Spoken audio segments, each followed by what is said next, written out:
What's going on, guys? Welcome to the Wednesday night live stream. Today we have Adam from Frag Garage and Ryan from Chumminghams Reef. Hey, How are you guys? Hi, really good. Excellent. everyone. Well, Devin. Excellent. So I've had both you guys on before. You're both like expert, like pro level reefers. You both grow tons of amazing coral. So I figured today would be a fun little deep dive into some of the more advanced kind of edge side of reefing, which should be a good one. So I guess. Yeah, sounds good. Sorry, yeah, I've been actually wanting to talk to Ryan for a while about some of this stuff, so it's kind of cool to just do it on the fly on the stream, kind of see what comes out, right? Best way to do it. Yeah. So Absolutely. for just a quick bit of background, you guys both are amazing at growing coral. You both have coral shops as well, so if you guys want to check it out, definitely check out those links later. How long have you guys both been into reefing? You want to go first? Adam, Yeah. you can go first, but I guess I started around 2001 kind of thing, so yeah, it's been over 20 years. It's sure has changed a lot. I've always had a tank running. Like, I think I still have rock from my first tank. Nice. You know, even just like years where I was just not super into the hobby, like I always had something running. So, you know, it should be nice to have a break at some point, but I don't know. I don't know if I even want that, you know? The question is, could you though? Like, would you feel like your life is like a big empty hole without having a reef tank now? Yeah, I don't know. It's just like, yeah, I guess the only thing would be if I ever wanted to do some big, massive traveling kind of situation. It's kind of screws you for that a little bit, but That's true. Adam, it doesn't look like you're heading towards a break there. no, it doesn't really. Hey, Oh, love it. yeah, It looks like you're pretty into it. Yeah. So, Devin, thanks for having me on. I am in Chicago, Illinois. I started in the hobby back in 2011, so it's been about 11 years. I started with a 40-gallon breeder with a 30-gallon sump, and that like exploded into like a multiple system all plumbed into one thing, like how we all do. Yeah. And then I went to a 120. I kept that for like 4 years, and then I went up to a 180 with a Boschy sump, and then I moved to a place that was like all my own, and I went absolutely nuts over there. I plumbing in 7 different tanks all at once into this 180, and I wish I had more pictures. I'm sure I do on my phone somewhere. I'm not going to bring those up or whatever, but I had a 2-bedroom apartment, and I had tanks all around the apartment, and they were all connected with PVC pipes. And I was running during the summer months. I was running 90 amps, pretty much. And all the circuits. There was only one circuit in the wall. It was an old 50 amp circuit. That was the one that supplied the apartment. But then the apartment upgraded in sometime in the 80s or something, and they had all these conduited plugs in there. So I had all these I had probably over like 1,000 feet of extension cords from rigid holes being drilled in walls, and all these extension cords just kind of filtering and running over to all the systems that I had plugged. It was crazy. And now I moved into a house, and now I have just 2 tanks, and we're staying there. So yeah, that's my solution. Yeah. And you're just one system too, right? So you're all plumbed. Yeah. Like your second tank is plumbed in. Yeah. See, I'm 3 separate systems, which it's nice for experimenting and running parameters a little differently between the systems. But I do admire your one tank system. You know, and the fact that you do everything really well in one system, I think, is a good testament to your ability, because not everybody wants to do LPS in their SPS system. You know, so. Yeah, I think we can talk about that a little bit too as we get into this stuff. I appreciate that. And do you do this full time? Yeah, sort of. Since COVID, I kind of like had the opportunity to. Well, I was forced the opportunity because my other way of making income kind of dried up, and you know, people were stuck at home, like screwing around with their tanks, and my website was there, and people put in orders, and it's been it's been really good ever since. Actually, it's kind of like That's awesome. supercharged me into full time. So yeah. That's awesome. Yeah, I would prefer to actually do it like how you do it, but my other occupation just doesn't allow me to have more than one testing. That all being said, I feel like my LPS definitely thrive. It's a completely mixed system. I just started fragging Acanthophilia, and those are doing really well.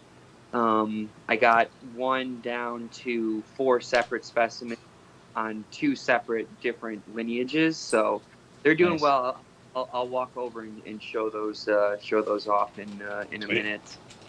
But what's the first topic of discussion here? What's the nitty gritty? What are we gonna delve into first? Yeah, well, if it's pushing the limits, I wanted to start talking about the limits of things like swings and high levels, low levels of, say, pH, alkalinity, salinity, things like that, and how they affect our tanks. So I guess first question there's 2 kind of different thoughts on this. Like, one, stability is king, right? But there's also another thought that says if your tank's too stable and they never have swings, your corals are not going to be as hardy. What are your guys' thoughts around that one? Not going to be as hardy from swings. Yeah, like if they're always dead stable and they have a swing, are they going to be more impacted versus if they're used to crappy levels that swing up and down? I think that a healthy coral is a healthy coral, and if it's healthy enough, it's going to be able to handle a swing, regardless. Like, I don't know if it being used to a swing. I mean, they're pretty simple animals, right? When you really break it down. So I think, I don't think being conditioned to swings necessarily makes them stronger, but I mean, that does pose an interesting question, because it's like, do we have hardier corals in our tanks than exist in the ocean because we put them through all this shit that we put them through? I don't know. Yeah, I think that's a great question, and actually I've never really contemplated that, as I'm always pushing for stability, like we were just talking about. The things that I consider to be the most important in regards to stability are, if we're just talking to a basic reefer, would be alkalinity, temperature, and salinity. If you can keep those 3 things stable, that is basically the key to growing any type of coral that you would want to grow. So that's kind of what I look at in regards to the 3 things that I want to keep stable. I just recently sent out an ICP test because I just started on the Reef Moonshiners methodology, and I'm really, really enjoying it. It's only been a week, and I've already seen some, minor, but also, you can consider them major, like, improvements as well. Like just a little, a little 2 millimeter increase in polyp extension will get us day of the Fired week. up. So it's so true. In regards to whether or not corals coming from a stable tank, are they less protected against swings in chemistry? I would say no. Okay. Because if you have a healthy specimen, no matter what, that coral is going to be more healthy and more resilient.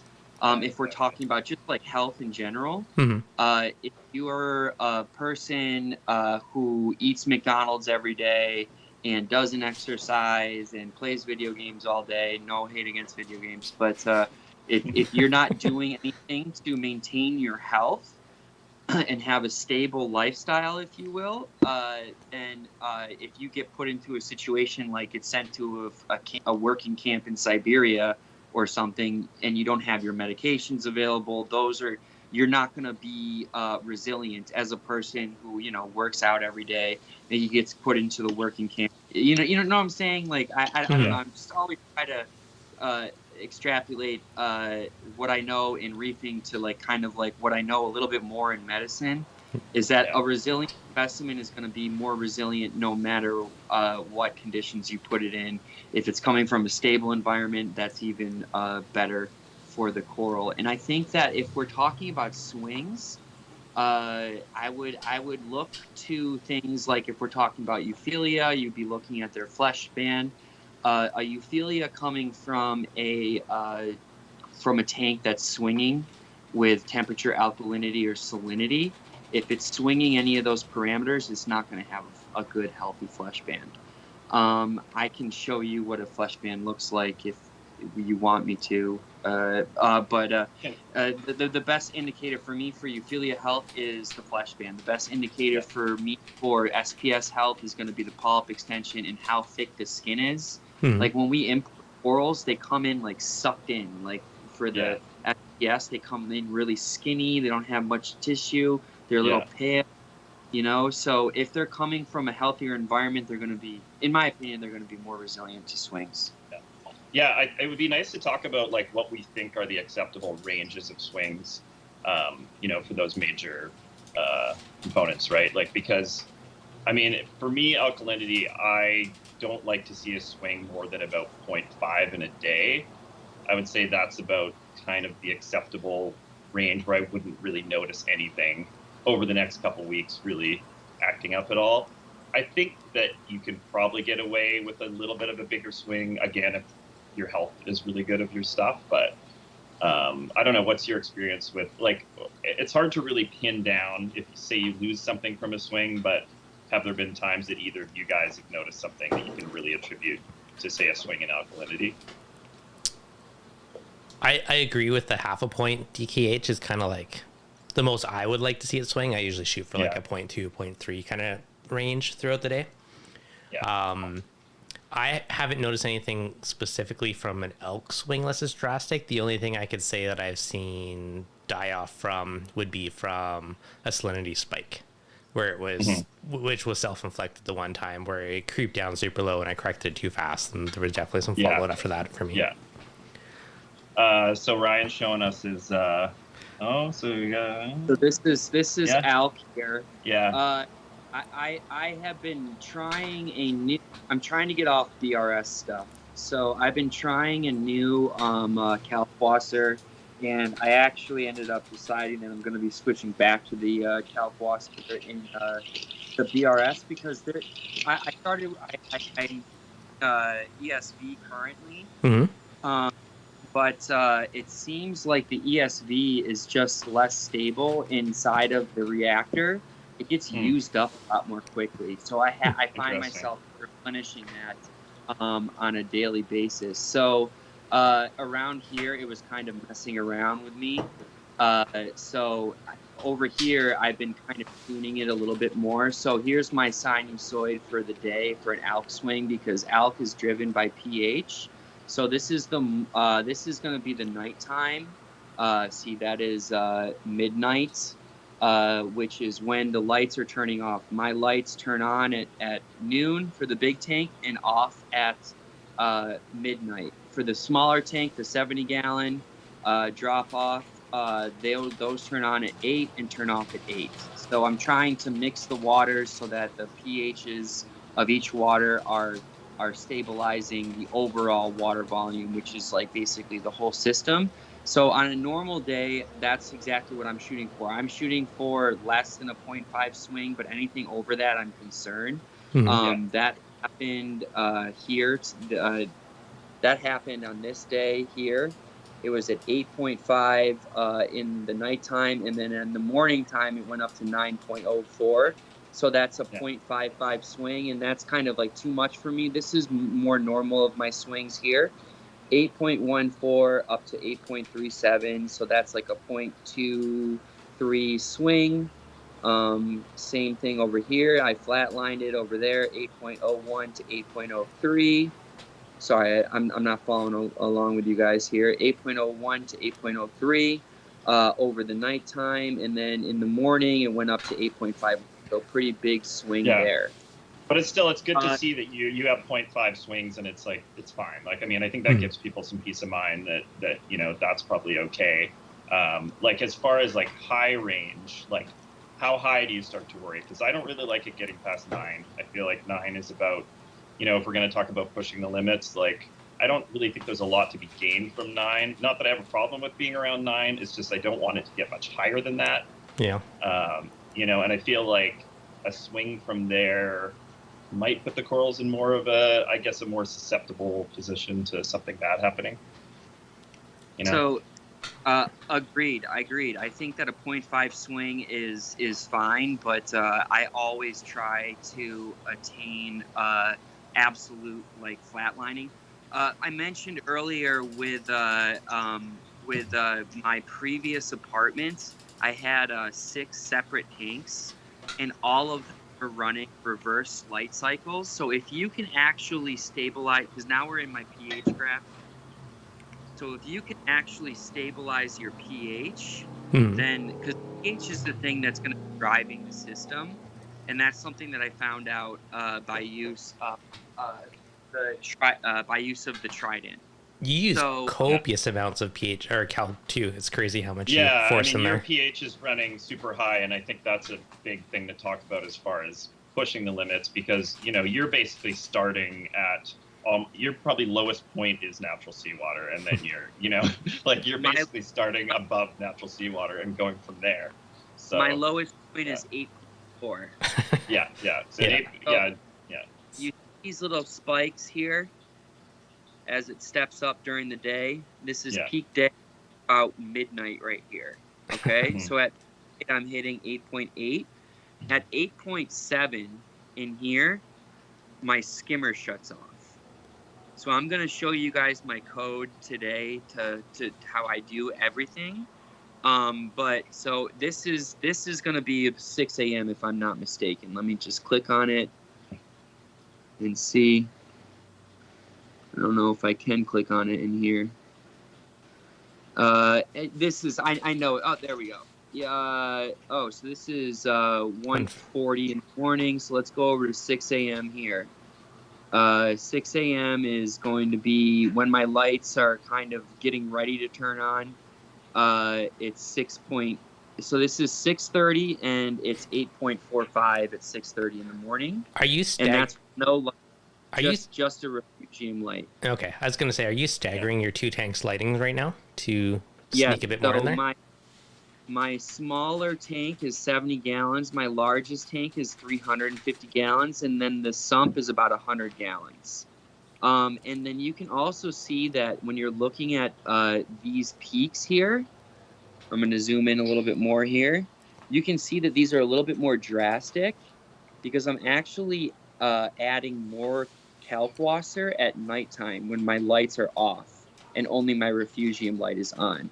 So you can see that these troughs and peaks and valleys here are a lot more drastic. But as you go on here, you get up to, let's say, noon. That's 12:10 p.m. right there. You can see that the troughs and the valleys are getting a lot less drastic than they were before. That's because during this period of time, I'm utilizing my photosynthetic properties of the coral to bump my pH and less so alkalinity. So when I talked about earlier, I had like a million tanks all plumbed into one. I was actually able to just flatline this curve at 8.8. It was just always at 8.8, 8.8, 8.8. Yeah. And you haven't noticed any negative, like, you know, aspects to running your pH up in that range? Like, have you ever thought like, okay, this is getting too high, something's not right, or has it been generally fine running that high? Not only has it been generally fine, but I'm telling you, like, it's been awesome. Yeah. Like, I used to brush up against my branches when I was fragging, and they would just all fall off. Now I have to, like, literally, like, create an aneurysm in my head, like, fragging my corals, because the skeletal structure has gotten so strong and so much thicker that it's like actually kind of more difficult for me to frag now. Not kind of, definitely. And also, so the calcification is happening in a serious way. It's like really forming strong, solid skeleton. Yeah. When you're taking out the, because what are we doing here? Like, we're bumping pH here, and the overall goal for us as reefers is to basically take time and a carbonate ion and put those together to form calcium carbonate, right? Yeah. So something that gets in the way of that happening is the H plus hydrogen ion, which what it basically is what acid is. So if we can remove those ions as much as possible, then we can get that ion out of the way from the corals from being able to do what we want them to do, which is take calcium, take carbonate, and put it together. Now, I was watching my corals grow like much quicker than I could. It was a noticeable difference. Yeah. Now, do you think it's possible to have too high of a pH or remove too much of those ions that it might hit a point where it limits them? Like, is it something that's required from the photosynthesize at all? Or like, is there a limit where you can push it too far, do you think? I mean, obviously you haven't hit it yet, so, but. I think there is a limit. The highest that I took my pH was 8.96. Mm-hmm. And I took it there at my old apartment for about 2 weeks with no detrimental effects that I could appreciate. And then I shut the system down. So now you asked the question, Devin, is there a point at which we have removed too much hydrogen from the water? I don't think it's that. Mm-hmm. So photosynthesis takes carbon dioxide. Like, so if we're thinking about a plant, plants in the atmosphere outside in my garden, they're taking sunlight and they're absorbing CO2 from the bottom part of their leaf, and then they're doing all that chlorophyll, borophyll type stuff in their leaf, right? And then they're pushing out oxygen. So the same type of bacteria that plants use that are zooxanthellae, they need carbon dioxide. So the other thing that we're doing with CO2 scrubbing on our skimmer, we're degassing the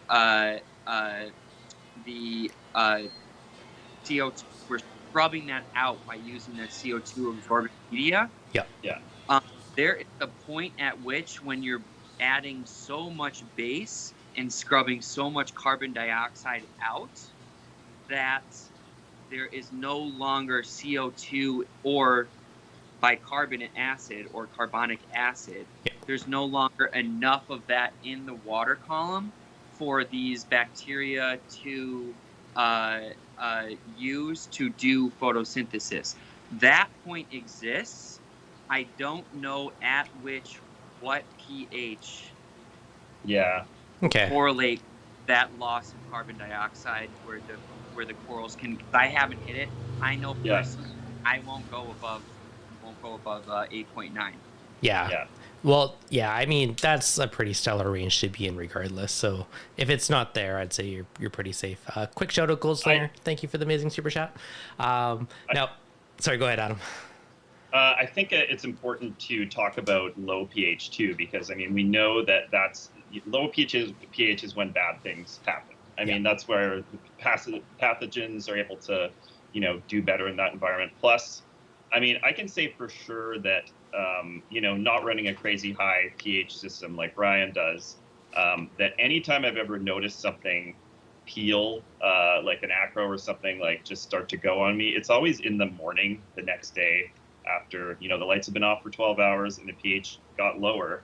And it's, just that combination of that environment and that duration seems to, like, I'll say for sure, I've never, almost ever noticed a piece at the end of the day starting to go on me. If something's going to go, it's always in the morning you notice it. It's not just because it's been 12 hours since you looked at it. I mean, that's part of it too, but it's always in that low pH range. And I think that kind of tells us something about, at least having like a minimum, like my system runs at a minimum of about 8.1 is my low. And my 8.4 is about my high. And I'd like to bring that up. How much benefit will I see? How much more growth? Probably a fair bit based on what we're starting to learn. Now, so yeah. What would be the lowest that you would consider acceptable? At what point are you like, okay, like if it's below 8, do you think you're gonna have issues? Below 7.9, like what do you think would be the lowest someone should accepted I've to be noticed at? problems below 7.8, but I would also just say that the general health of things has not been as good down around there. Like, I think that just overall, you're just going to have more resilience, healthier coral if you're above 8 all the time, at least. I mean, if, comparing to like the ocean, I mean, the ocean is basically around 8.3 all the time, and it doesn't really change. And, I guess another thing would be like, what is an acceptable pH swing? Like, does the swing matter as much with pH as it does with alkalinity? Like, do we think that, a pH swing of 0.3 or 0.4 is okay? Like, or is it more beneficial to keep that as tight as possible? Because obviously a big part of that swing is going to happen when the lights are off and the corals aren't growing and they're not consuming in the tank too. So, curious what Ryan thinks about this. Yeah, I actually have some data on that, and I'm going to bring that up. I did not look at this beforehand, but let us take a look, okay? So, okay, and look at that. It's actually, so I've already mentioned before, so the orange here is my pH, everyone, okay? The blue is alkalinity, okay?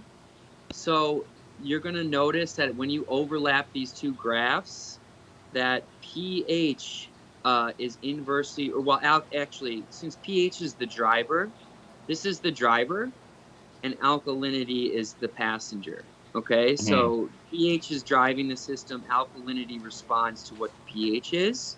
So if you can stabilize, or what I like to call smush the pH sinusoid, so it's not a big swing, then you can flatline your alkalinity, okay? So let's look at a day where I was really happy with my tank, okay? That would be this day here. From, let's go, that's right there. That's midnight, okay? My tank lights are shutting off. And then right down here is going to be noon, right when the tank lights on the big tank, which I say has the most pH gravity, right? Because it's got the most corals. It's going to be the thing most responsible for dictating pH of the water in the system, right? So this day right here, I was very happy with my pH swing. So let's focus on that. Okay, so I went from the highest point was 8.78 all the way down to the lowest point, 8.52. Okay, so on this day, I started at a pH of 8.52. And then if you go on the other side of it, I go up to 8.73. Okay, look at my alk. It started at, let's see if I can grab onto my alk. I can't, but I can look at this number here. So if I go, this line right here is 8. On that day, it started at 8 and went up to about 8.5. But then if you look over here, it started at 8.5 and only went down to like 8.4. Okay? So on days on the back side of a stable day, you're going to see your alkalinity basically flatline. You can see how stable this line is, where on other days over here, if I explode this out, because it was unstable over here, because like I said, I've been trying this new Kalkwasser. It was a lot less stable, okay? So here's my alk down here, and it went all the way up here. I probably refilled the Kalkwasser. So on days like where it's the pH is not as stable, you can see that it was lower down here. It only went up to 8.5 that day, or maybe 8.6. And then the next day it went up to 8.8. And you're going to see that your alkalinity swings a lot more when the pH is less stable.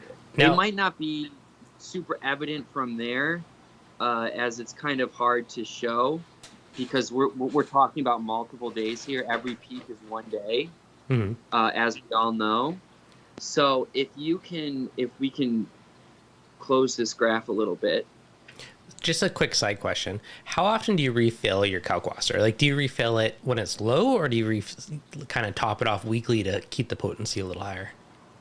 With this ESV, oh my God, I've had to refill it every day. Yeah. Because so That's too fluffy. much. It's so fluffy that it gets used up. I'm going to show you guys the reactor once I get a second here. But here we're on this. Let me just bring up this alkalinity here. Just a quick question from the chat. It's been asked a couple times from Alex. Do you monitor CO2 at all in your home in kind of the correlation? Yeah, I do. I do. I do that. I have multiple dogs in here. So my it's a little bit higher. My CO2 in the atmosphere is generally around 500 to 650. No, that's still pretty good. Yeah. So here's my alkalinity. And then we're going to compare the pH so we can grab onto the alkalinity better. No, I'm just not going to compare any of the pH, okay? This is a good day here, okay? You have 8.14. That's probably at midnight. Yep, it was at midnight. And then you go up to 8.37. And then 8.33. That's pretty much a flat line because we're only talking about a 0.04 change in your alkalinity over a 6-hour period. Okay? And then it goes down to 8.01. So today, this day, that whatever day this was, and then it goes down from 8.33 down to 8.01. So on this day, I'm pretty happy. But when we look back at my old system where I had all those tanks plumbed into one thing and they were all running completely different light cycles and I had it tuned up like so perfectly, my pH was, like I said, flatlining at 8.8, 8.8. When you overlapped this alkalinity graph onto that, it was 8.37, 8.37, 8.37, 8.33, 8.33, 8.37, 8.37. That was my swing. Now, now it kind of seems like you're dosing more for pH, and then the alk just is what it is based off the pH. Yes, so Chris Meckley. Yeah, you're doing Chris's method. Does his style differently. He doesn't use a Kalkwasser. He uses a big barrel that he super saturates, and then just stops paying attention to alkalinity. I just haven't been able to do away with me letting go of alkalinity like that. I just can't. So here we go with my code, okay?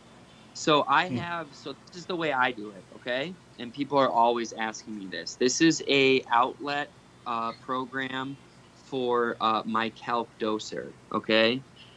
My calc doser is really just a Tom's Aqualifter. Tom's Aqualifter just pulls water from my ATO, puts it in the pump, and then pushes it through the reactor, okay? And then the reactor simply overflows into the sump. So fallback off, set off. That means that no matter what, unless the following code lines tell that this outlet to be on, it's going to be off. If time 0030 to 0048, then on. And then it shuts off, goes back to fallback off or set off, whichever one. And then it goes to the next hour, 1:30 to 1:48, then on. 2:30 to 2:48, then on.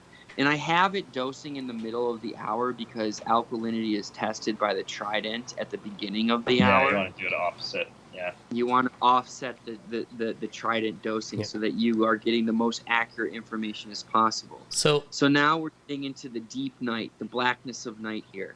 6:30 to 6:50. I just bumped it 2 minutes there. Now let's go to when it's really high during the day. At 12:30, my pH starts to go up because my big tank turns on at noon. So I want to kind of take it back. I go back down to 16 minutes. So I do this by minutes, not milliliters. Okay? So then it goes 13:30 to 13:41, and I only dose 11 minutes throughout the rest of the day. And then a little bit extra around midnight because my ALK tends to drop a little bit there. Then I have some safety protocols here. If pH greater than 8.8, then off. If ALK greater than 9.3, then off. That means that the last line of code takes superiority to all previous lines of code. So during the day when my alkalinity is or when my pH is bumping via photosynthesis, I only dose 11 minutes. During the blackness of night, I'm dosing double that amount, 20 minutes. And we saw that that difference in the amplitude of my pH spikes when my alkalinity was dosed earlier. So that's why it's so spiky, is because you're basically dosing every hour. Yeah, you're dosing every hour, and you're going to see a subsequent rise in your pH based off of that dose. And the spikes in the blackness of night from midnight to 6 a.m., those are going to be more drastic than the spikes that you see during the day when photosynthesis is taking control of the pH. Okay, so I have a question. Do you dose it mainly in those intervals just because you're using the aqua lifter versus having a continuous duty pump that just doses at 24/7? Yeah, so I don't want to dose it 24/7. I don't want to have an equal dosage going through the tank 24/7, because then that doesn't allow me to dose more at nighttime. If it's just continually dosing, let's just make it easy, 100 milliliters an hour every day, then that allow me to dose more at nighttime. Yeah. And so when we're looking over here, you see that these spikes are happening at 4:30 in the morning. That amplitude is much greater at nighttime, because right here I just dosed 20 minutes of it. Over here, the amplitude of that spike is not as much because the pH is being driven up by photosynthesis. Okay, so I don't do it at a constant regular drip, Devin, because if I do it like that, then I can't dose more at night. Okay. And what I'm trying to do, why does any of this matter? What am I trying to do here? I'm trying to take this swing from 8.5 to 8.8 or 8.71. I'm trying to take that swing and I'm trying to smush it down, because the more I can flatline my pH, the more flat my alkalinity is going to be. Now, sorry. I just wanted to say, like, I don't want people to think too much that this is all about chasing numbers. I think we need to make it clear that it's more about understanding, the chemistry and how these things function together. And, it's not so much about the specific numbers, it's about the stability. I think some people watching this might just be like, this is a lot to pay attention to. And this is also Ryan and I grow coral and sell coral, and we have pretty serious, home-based, but pretty serious setups. And this isn't all stuff that's necessarily going to apply to, the average hobbyist. But if you want to push the limits, hence the sort of name of this the stream, these are some things you can look at. So I just wanted to kind of make that statement, just as far as people might be like, this is freaking crazy, so there's a comment about this in the chat, so just put it out there. So Ryan does use fans on his tank to increase evaporation so that it can dose more calc. Yeah, and that's part of the key. Otherwise, I know most people will hit that limit where you're exceeding your evaporation, and it kind of limits with the calc. So the way to get past that is by forcing your tank to evaporate more. Yeah, that's pretty serious. At that level, I think that if anybody just with a normal hobbyist wants to just pay a bit more attention to the pH, there's a lot of little things you can do to just bump it up at night. And I think CO2 scrubbers, I don't love them necessarily as a long-term thing, but as a quick solution for getting a maybe 0.15, 0.2 you can get out of them. They can be really, really useful for that. So. You can get a 0.2 bump out of your CO2 scrubber, and this is another simple way to flatline your pH here, okay? So if I didn't have this line of code right here, if pH greater than 8.7, then off, this is my skimmer outlet, okay? So once my pH hits 8.7, then it shuts off. Yeah. Therefore, the skimmer is no longer adding pH benefit or pH boost once the water hit 8.7. 8.7. Yeah. Therefore, you're going to see on my graphs that I peak out somewhere around 8.75, somewhere around there, because my skimmer is no longer aiding in the scrubbing of that CO2 out of the water. So again, this line of code, if pH greater than 8.7, then off. This line of code is going to help me smush down that pH sinusoid even more. Yeah. Because if I didn't have this line of code, and if my skimmer continued to run at a greater than 8.7 pH, we would be having an even greater swing up to 8.9, and I've tested that as well. Yeah. So do you think pH is basically the most important one to elevate and keep stable out of all the parameters? In my opinion, yes. But I also believe that it needs to be done safely. Mm-hmm. And if you're not doing it safely and you don't know how to do it safely, then you shouldn't be chasing it.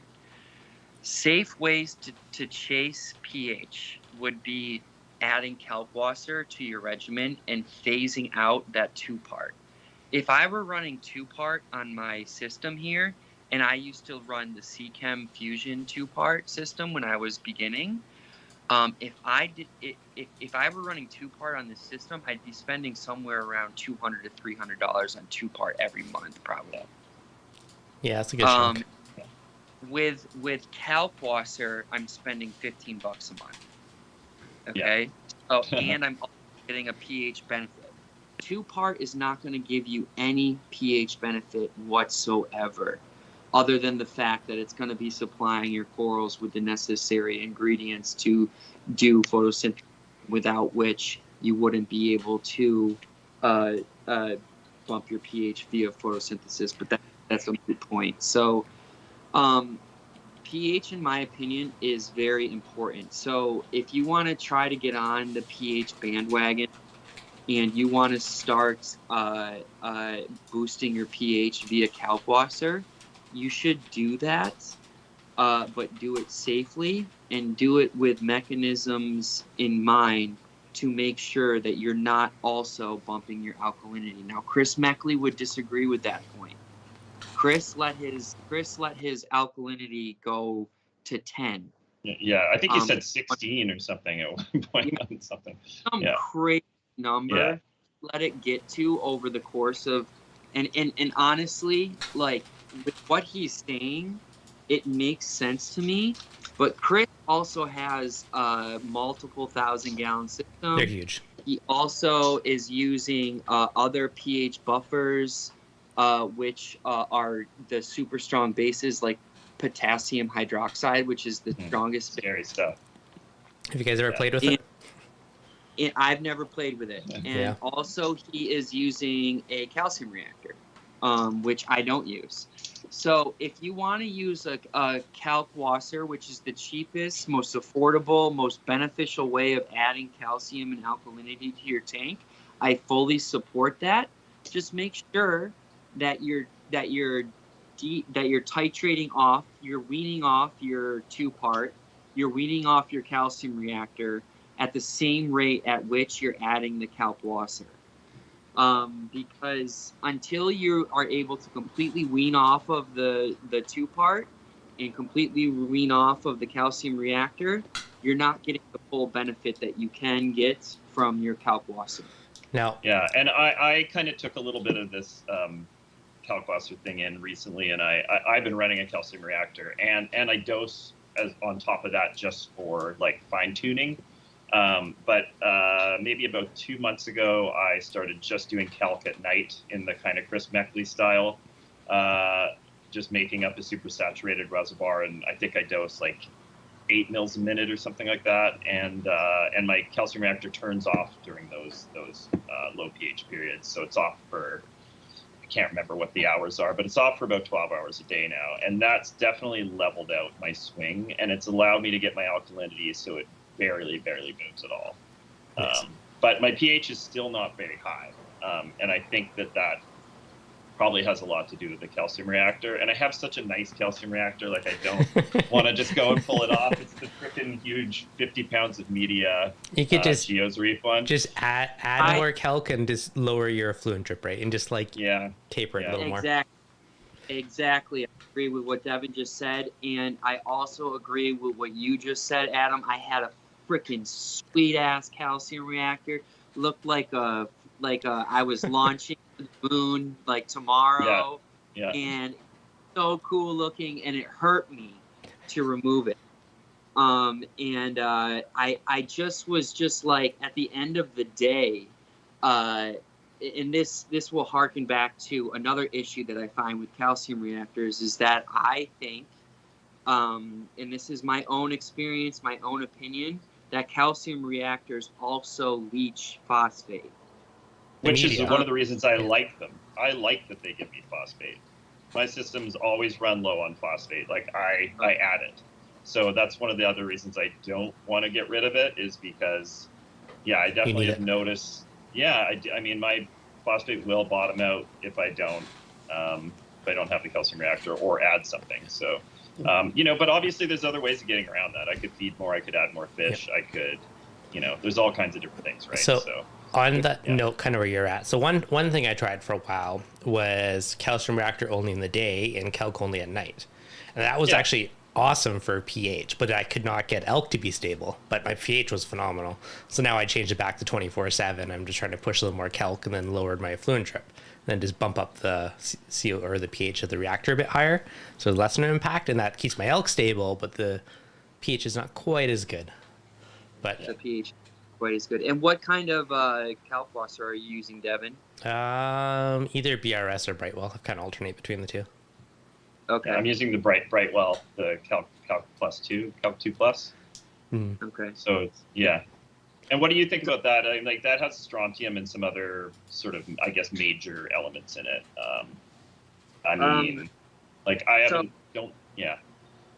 I kind of, now that I'm on the Reef Moonshiners protocol here, I've really kind of eased off of really caring about where my trace elements are coming from, because I'm doing them so anally via their methodology, that I've really kind of cared less about, like, oh yeah, well, I'll get an extra boost if I use the Brightwell stuff because it has some trace elements in it or whatever, or I miss my calcium reactor because, anecdotally speaking or historically speaking from some thread online, calcium reactors also add trace elements, which I don't know whether or not that's true. It would make sense in my brain that would be true. But honestly, I think that a lot of the trace elements are not caught up in the skeleton. Skeleton is mostly pure calcium carbonate plus phosphate.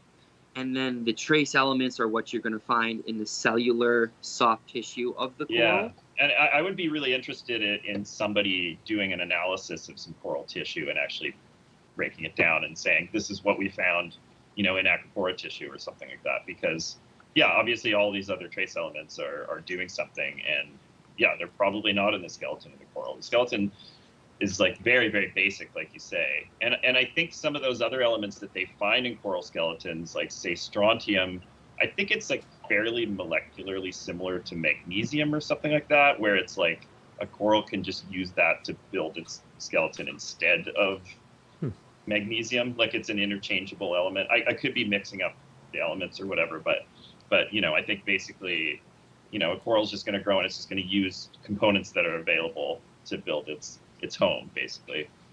So, yeah, absolutely. So, I wanted to get back to the phosphate thing on an extremely large system. And how large are your systems, Adam? The two of them are about 400 gallons total volume. So, I would like. I don't know. Let's see. Yeah, this is about 400. This one. It's beautiful. Can we just do that? I want to have that. I really want to just put this on because it looks so much better. You just have a solid Oompa 10. Just roll with it. Yeah, but whatever. You were close, man. Oh, man. Oh, that looks good. I was looking at your page, too. It looks beautiful. You said Frag Garage? Yeah. And it is a garage. Yeah. It's legit.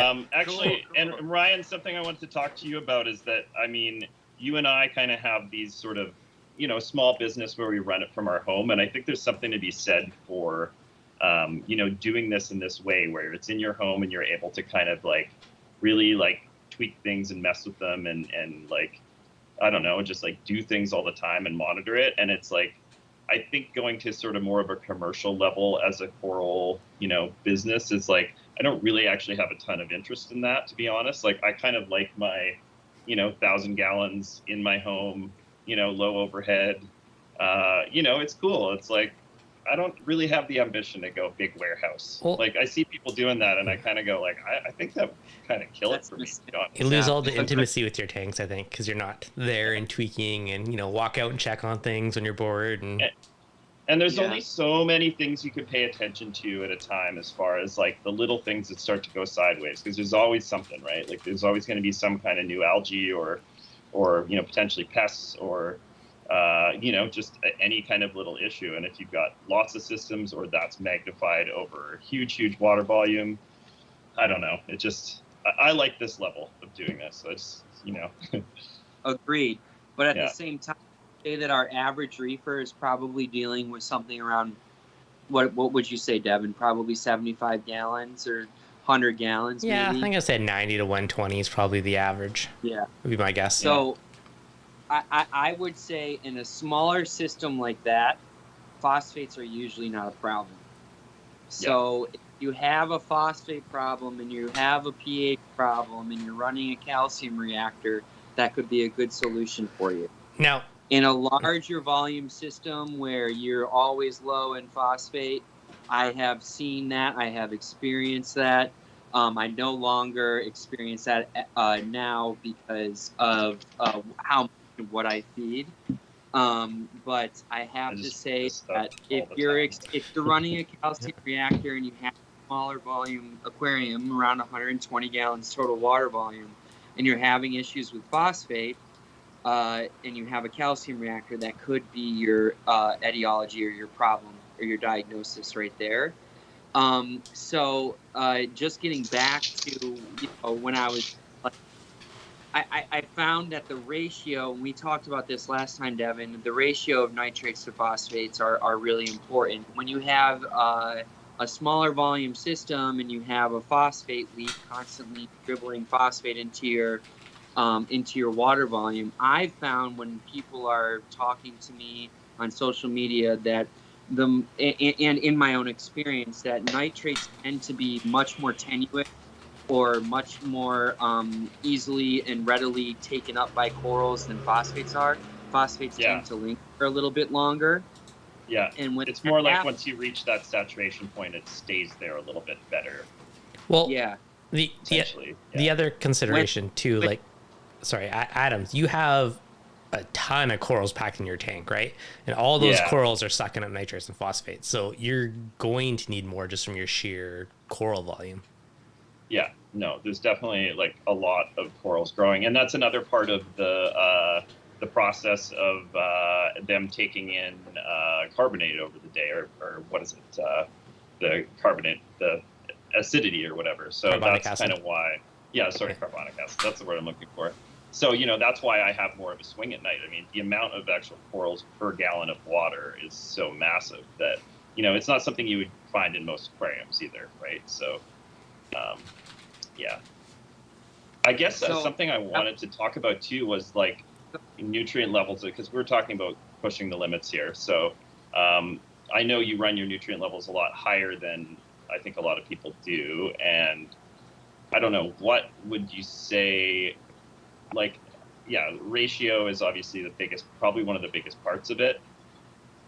Do you think there's a maximum? There must be a threshold that is totally not okay with that ratio. I get a little, for me personally, talking here, I get a little antsy when my phosphates go above 0.6. When my phosphates are above 0.6 and I can't measure them anymore, which doesn't happen anymore because now I just have a very strict feeding regimen locked down. And like, I eye everything or whatever, but like, it's like generally speaking, like, it's a very, stable regimen because my nutrients never change anymore. So, I will say this, that it depends on the coral, and it depends on what you're trying it really depends on the coral, like what coral you're trying to grow. Okay, so if we're talking about Acropora, phosphates above 0.2, you're going to start to see decreased growth rates.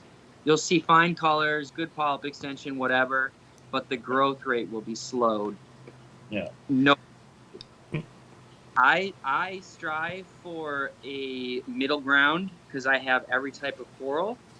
So I try to keep my phosphates anywhere from 0.15 to 0.3. Now, So if my phosphates are 0.15, that means my nitrates are going to be 20 or 15. If my phosphates are 0.3, then that means my nitrates are going to be between 30 and 60, or 30 and 40. Sorry. Yeah. Now, if you're saying, because like the elevated phosphate slows growth, do you think the elevated pH balances it back out and kind of negates that con? That's a good. Well, I think it must. I don't know the answer. Because if it's messing around with that reaction from occurring from that chemical reaction with the building of coral skeleton, I mean, you know, you're basically making that reaction, like giving it a better chance of happening properly. So it's probably more resilient to having phosphate involved too, I would think. But I mean, my phosphates have always run on the lower side, and you know, I can say for sure that some of the fastest growth I've ever had is actually when my system has had kind of lower nutrients. Back in the day when I didn't even measure phosphate and nitrates, I knew my corals were a little lighter, like a little paler on the paler side, but they grew freaking fast, you know, because that, you know, like obviously there was enough nutrients in and out to keep the corals growing. But yeah, so I mean, definitely like, I don't know. I think it's like for your system, to me, it feels like it's this combination of high pH and like you can get away with those nutrients being higher as well. Mm-hmm. And I don't have a speck of algae anywhere. Yeah. I do have a little bubble algae where my naso and my sailfin cannot reach. Mm-hmm. But that there's not a speck of algae. And a common problem that I am queried with in my messages is I have this algae problem and I can't get rid of it. I don't know what's wrong. My nitrates are 5. My phosphate is 0.01. Why do I still have algae? And then my answer is always feed more. And it's so counterintuitive. Yeah. But for some reason, when you're at that low level of nutrients, ultra low nutrient level, algae problems just come. And people online will say, oh, well, they're low because my algae is consuming all of them. Well, honestly, I think that it is the opposite. I think that the low nutrient situation is what caused it. And when you flip what we've been talking about, that Redfield ratio, that like 100 to 1 nitrate to phosphate ratio. So like, let's say ideal 0.2 phosphates, that means my nitrates are going to be 20. When that is at a lower level, we just talked about how phosphates tend to linger around a little bit more. And I think there's intermittent periods where that ratio is being inverted when you're at that ultra low nutrient level where there's 0 nitrates. And then there's just a little tiny bit of phosphate, and then at that's in that situation, you're going to see algae growth pop up, algae problems pop up, and you're going to see bacterial issues pop up. Yeah, it's because you're not establishing like a baseline level. Like your baseline level is kind of 0-ish, and then either one can flip either way. Yeah, so I think that's a good reason for like something that's good for people to consider is that, you know, have a rough number within that ratio that you can kind of say, like, this is what my system runs at, you know. And I've been running my nitrates. I was running them a little higher a few months ago, and I brought them down to around 10, 12 kind of range. And my phosphate is still, like, I'm adding so much of it, and it just gets consumed. But it's around 0.03 right now. And I haven't been able to get it to that 100 to 1 ratio. I mean, the amount of phosphate I feel like I would have to add to get, you know, 0.12 to my 12 nitrate would be like, you know, that just scares me. But at the end of the day, like I'm looking at the corals and I'm seeing what the corals look like. And even just the difference of getting my phosphates from around 0.01 to 0.02 to 0.03, 0.04, things definitely got darker and colors got richer. Yeah. You know, I and noticed I that mean, one. it's like, you know, we can talk about all kinds of trace elements and what they do for color, but like, if you want to just do anything to make sure, you know, like you're going to have pretty good color if you have a decent amount of nitrate and phosphate. You know, it's pretty simple. I mean, and they're cheap things too. You know, you can do it just from feeding. So, you know. Now, Yes. okay, so Ryan, high nutrients. Adam, no nutrients. Lower. Lower. Yeah. Generally, with higher nutrients, I know people tend to push the light and the flow higher. Do you push yours on yours, Ryan? Or? Yeah, so my par, this is going to sound ridiculous. My par that the SPS are getting are somewhere around anywhere between 860 to 450. Mm-hmm. Like 450 would be the lowest number that my SPS. And then my LPS, like my torches, they're getting about 360, around 300, 360. And then I have my gonies like kind of like underneath a ledge, because my tank is Euro braced and it's got a frosted glass Euro brace on it. And then also that light up there, I have it running a different schedule. So my gonies are getting like 100 to 200. See, your depending. system is running like almost kind of double par to mine. Like, it's crazy. But I think that is a testament to the higher nutrient thing. Like, my highest numbers are probably around 450. And then I would say LPS wise, like I give my torches maybe 150, 200 at the most. And I mean, that seems to work well. Like, I don't feel like I can push the LPS further than that. But again, it's like I say, it could have to do with the higher nutrient thing. So, yeah. Definitely has to do with the higher nutrient thing. And like I said, your corals online, they look incredible. Thanks. Through your Facebook page right before we started. And I like to think of nutrients as like sunblock. Yeah, okay? I did exactly the same thing. Yeah. Yep. Dirtier water is going to have, like, with more nutrients, the water is going to be a little bit more tinted, where cleaner water is going to be like crystal clear. Like, huge like if we're talking about it, I'm not going to get into that. But if you pull out water from a really dirty tank into a white bucket, and you pull out water from a really, really clean, ultra low nutrient tank, the water is going to be looking completely different if you're looking at them in white bucket. One's going to look nice, the other little to it. So the par has to filter through all that.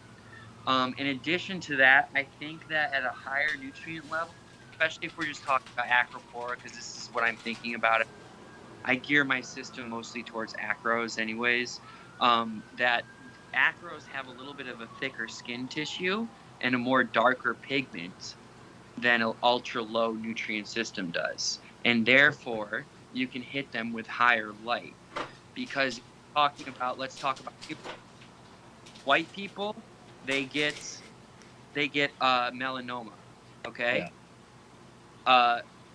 African Americans, they do not get melanoma because their skin is filtering out all that UV radiation to the point where they do not get DNA damage to their skin cells, because they are better at being in a high UV, high sunlight environment, because they're coming from the African continent. Their ancestry is back there. So so that's why they don't get skin cancer, because the melanin inside of their skin cells is filtering out all of those harmful UV radiation rays from the sun.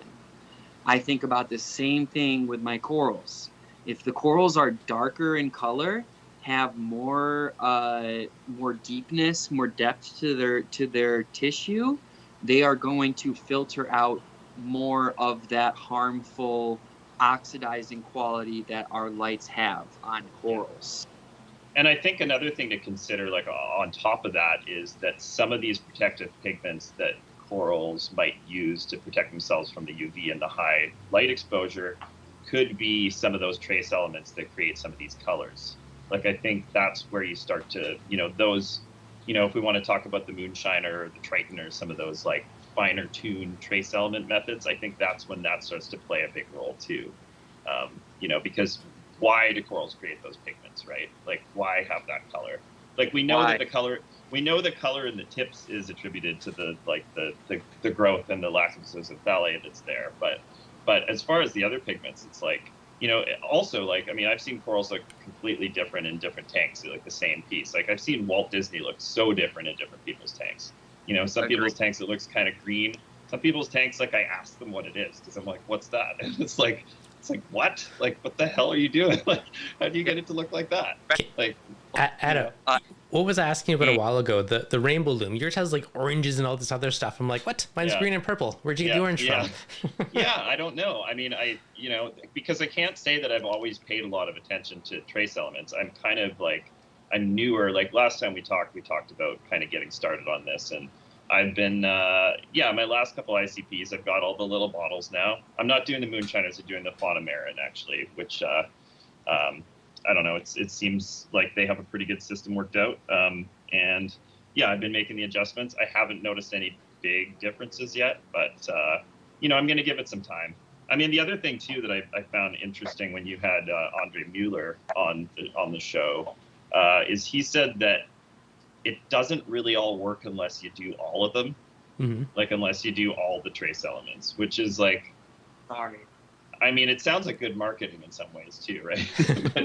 but no, I know that's not what it is. It's just, it would be nice to be able to say, okay, this element is responsible for blue, this is red, this is this. But he kind of said, like, you kind of need to pay attention to all of them, and there's just something that happens when they're all there that sort of makes it work. So I don't know what it is. I can only kind of guess that it's just something to do with the way the pigments are manufactured in the coral that just, take certain trace elements. But I know back in the day when I overdosed certain trace elements, I definitely saw more colors be more prevalent in the tank. But yeah. And I would actually, I want to warn about potassium a little bit, because I have definitely noticed that when you do start to push that one up a little too high, too fast, Oregon Tort, that one always gives me trouble. And I think maybe if it is something that's responsible for blue, a coral that's already super freaking blue, it's like, I can't handle anymore. And I've seen it start to peel twice when my potassium's been too high. So just a little, little thing for thought anyways. What do you consider too high? I think it's more about too high, too fast. Like, I think you can get it quite far beyond natural seawater, but I think it has to be raised ultra slow. Like, probably like 5 ppm per week is probably okay to raise it. But I think what they tell you, like, I think what some of the color trace system people tell you, you can raise things at a rate of, I just always do everything half that speed, if I'm going to do it. Yeah, wise. But I don't know. I mean, I've just been keeping my potassium around 390, 400, and that seems good. And I did get it up to around 420, and that was where I started to notice the Oregon Tort started to have trouble. So I don't know. Could just be totally anecdotal, but, it's something I've noticed happen twice in my system from times potassium got too high. So, and also just another thing as far as raising potassium too high is I was using a product that was potassium nitrate, as opposed to calcium nitrate, which is another product you can use to raise your nitrate. So just be careful using a product, because it should say on the bottle, if you're using a product that's potassium nitrate, you're going to be raising your potassium too. So just keep an eye on it. Because honestly, the Salifert kit is pretty good. The Salifert potassium kit, I have checked it against, every time I send an ICP, I test it the same day that I send it off, so that I can compare it to the hobby grade kits. And it's like within about 5 to 10 ppm, which is totally, to me, 100% acceptable. So I test everything, and it's like, I want to know, like, I don't know, people talk smack about hobby grade kits, but I think for the most part, like, especially Salifert, because they've been around for so long, they're pretty freaking close. Yeah. And they're close enough to, like, let you know that you're consistent and stable. So, and that's what matters. Yeah. Even if it's 20 points off, are you going up? Are you going down? Or are you stable? That's what you care about, right? Yeah. I find Totally agree with yeah. that. Yeah, I find with this hobby, the numbers don't matter as much as the trends. Like, you care about the trends more than anything else. I kind of actually, this would be a funny thing to discuss a little bit is like growth rates in our tanks versus in the wild. Like, do you think that we're at a point where, you know, like obviously for a long time we've been running alkalinity higher than seawater, because seawater is what, like 6.8, something like that in reefs in the world, somewhere around there. And I mean, we've been running it, it's kind of the standard to run it around 8 to 8.5. And then this higher pH thing that Ryan's doing and a lot of people are getting onto, like, are we growing coral faster than they can grow in the wild? Like, I think we might be at that point, but I don't know. Like, it would be interesting to have a way to actually study it. I think we are. There was actually a study, and I read the paper, and they were showing pictures of just typical, like, humulus corals, different acroporas is usually always the ones that they're studying.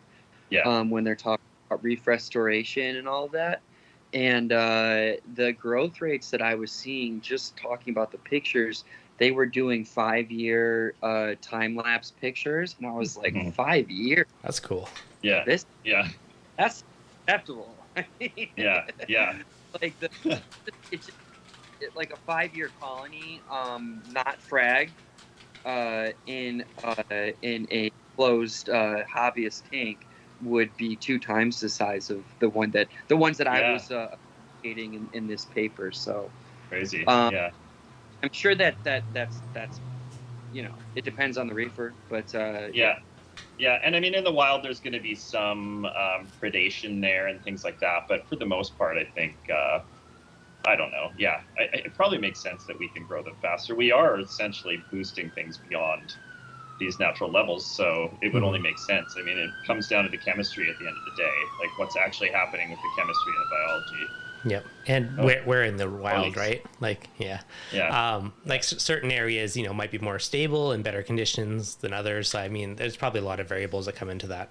Like, as with any tank can have all different ranges of spectrum, you know, different reefs in the ocean are all going to have different swings, different amounts of sediment, like, you know, could be food or pollution, like so much stuff to affect it. So it'd be hard to say it across the board because there's probably big swings on both sides.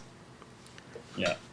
Agreed. And then the wild also has spawning events, because I was just thinking about like Acanthophila, for example. Like, I turned 1 Acanthophila into 4, and it's only been 6 months.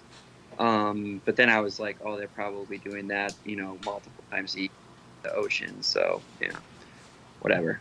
Yeah. Do you find that when they're at the baby cut stage, they kind of go into like a super growth kind of mode, like they grow faster for that first little while? Yeah, absolutely. That's kind of cool. Well, I'll swing over to my drop-down tank here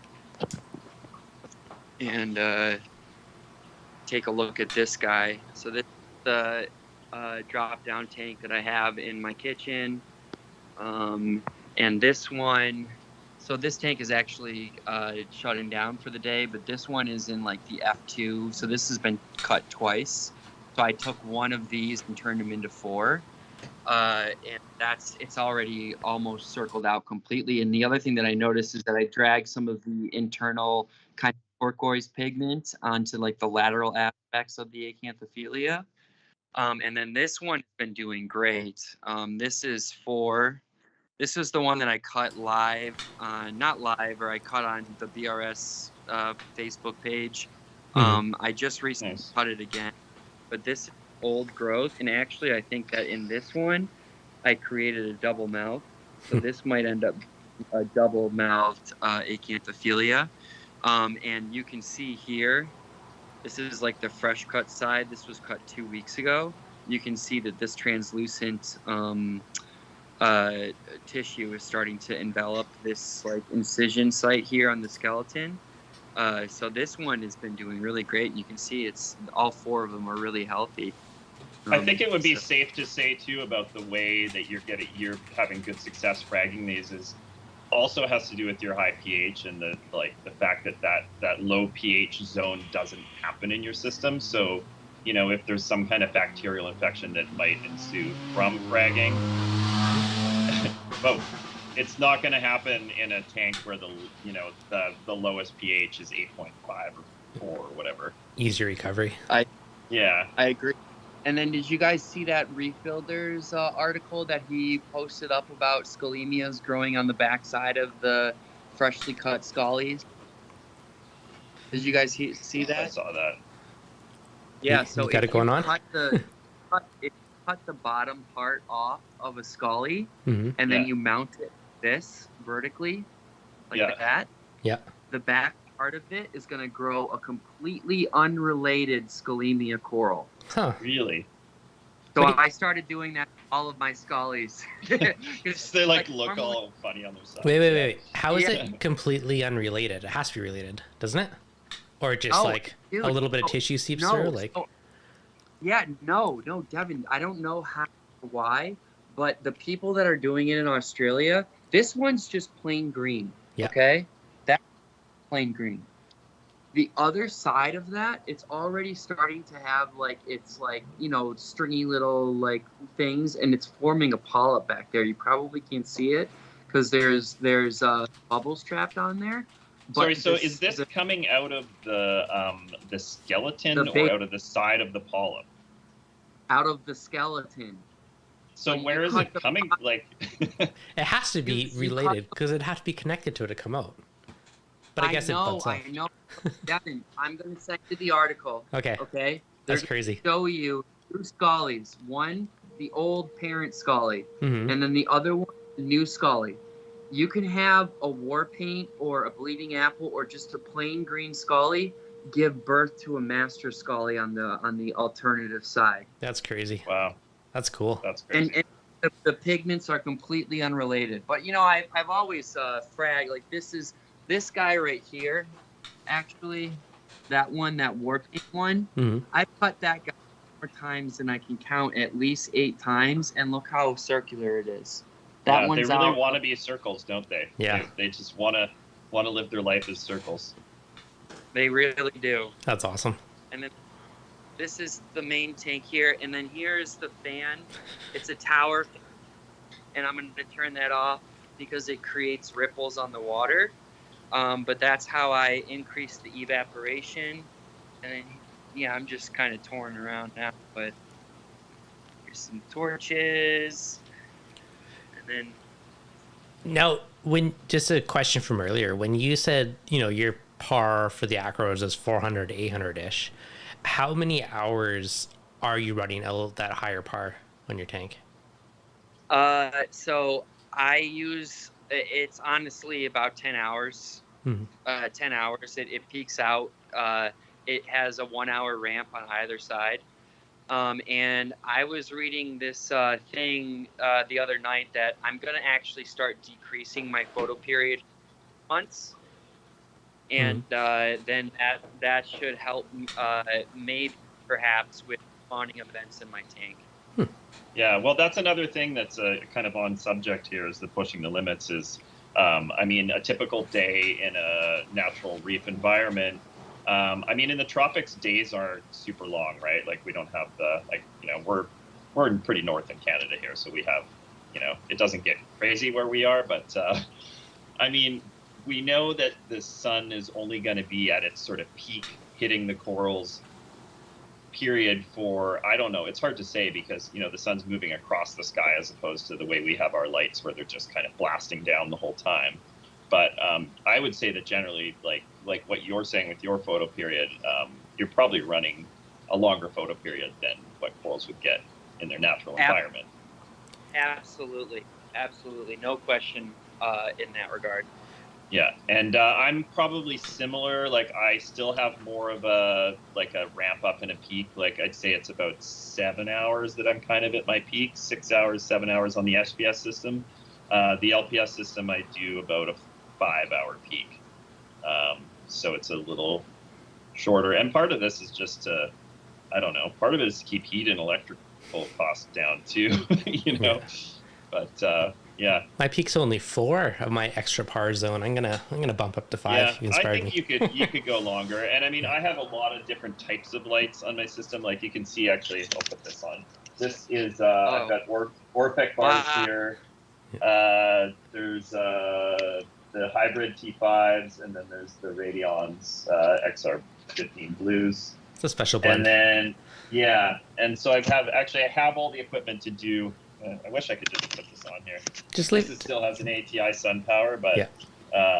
I've got the equipment to swap it out. So these sides are both gonna be the same.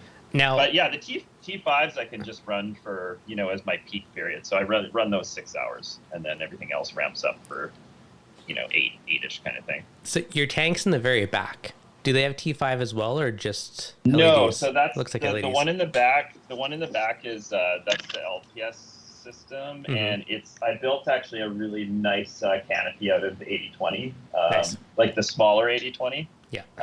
And there's just 10 XR15 blues, and it freaking spreads that tank awesome. Like it's really good for that system. Now, I am curious. Have you tried putting any corals in both of the same coral in both the different ones? See, there's a difference in the different systems? Now, so I don't know if I can. I'm actually going to make a little tank video soon because I'm going to be on the Reef Bum at the end of the month. Nice. With Keith. So I got to get a video for him for that. So, but yeah, so that tank over in the back corner there, you can see. I can't really point at it, but that's my other aqua system now, kind of my quarantine second system. And that one I can kind of play around with doing things differently. So, and it's nice to have a backup in both tanks too. But right now I have, it's more of a quarantine because I've been importing a bit of stuff, and I don't want to mess around with, potential pests. So so I'm just kind of baking everything in there. But I think I'm going to get to a point where importing is going to stop for me. Like I'm kind of ready to just go, okay, I have enough really nice stuff. And then I'm just going to start collecting, the exact pieces that I want and growing them. I'm kind of like, I don't know. It's like, it's a bit of a roller coaster, like doing this, bringing in corals thing, like, I'm kind of in a, What do you use for dip? What do you use for dip? So for me, dip really depends on what you're going after. Like I find that you pretty much always see flatworms come off with revive. Really? But I don't find it to be a great dip for bugs, like for any crustacean type of bug. For that, I have Bayer, but I have like a farm agricultural grade Bayer that actually mixes clear. It's like super heavy duty, and any kind of crustacean just freaking dies in no time with that stuff. But I think stuff that I'm going to move from that system to the big SPS system, I'm probably going to do interceptor baths with it, because in my experience, it's not the red bugs, it's the kind of grayish copepod bugs. Those ones seem to be super, super resistant to dipping. I don't know if it's just that the pods like are able to kind of live in the slime and be protected, but they just and I've heard this from a few other people that grow coral like kind of like I do, and they've said that these gray bugs are kind of one of the hardest ones to eradicate. And I will do interceptor on this tank. This tank doesn't really have any crustaceans in it, so I can do interceptor on it intermittently just as a maintenance thing. But and I think that's a bit of a responsibility I have as far as selling and growing coral. That being said, I have thought before, like, what if I just threw like freaking like 100 peppermint shrimp in there, 50 in each side, and just like doing the quarantine tank. Just like, I mean, I swear that they just at night they come out and they just freaking get their little hands going and they just go over everything, So, I don't know, but like I say, this whole importing thing, it's like, I know I'm probably just saying this now, the addiction never ends, but it's all about just having a lot of really, really good stuff and a nice variety. And, there's always some up and coming stuff you're growing out that's like maybe going to be ready in 6 months or a year. But at a certain point, it's like, also, we're not going to always have access to all of these corals that we're importing too. It's like, like right now, it seems like this sort of like the holy age of coral import. Like, I remember how hard it was to find like a nice acro in a shipment. You'd see a couple boxes come into a local store or something and be like, no crazy tenuous or anything like that. And, to get that stuff, you had to grow a frag out that you paid $200 or $300 for, and you had to wait and wait and wait. And now it's like I see stuff come in that's like pretty freaking awesome. That being said, I mean, some of the classic stuff that is some of my best, like say tenuous, for example, they're still better than any of the stuff I've seen come in. Yeah. I would say 100% for sure. Like, I've seen things that look a bit like the home wrecker, but the original home wrecker is just something about it that's like just got an extra bit of color or whatever. And part of it could just be that it's been in aquariums for a long time now too. But yeah, I don't know. So, do you have any? Awesome. What's your favorite out of the old school collection? The old school collection? Yep.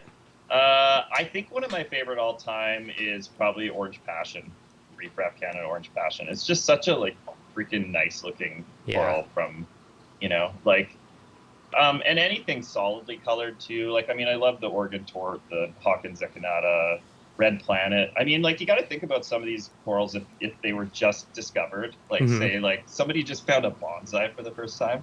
Like, your standard sort of Garf kind of bonsai. Yeah. And we'd never seen anything like that. Oh, it would be beautiful. So expensive. Yeah.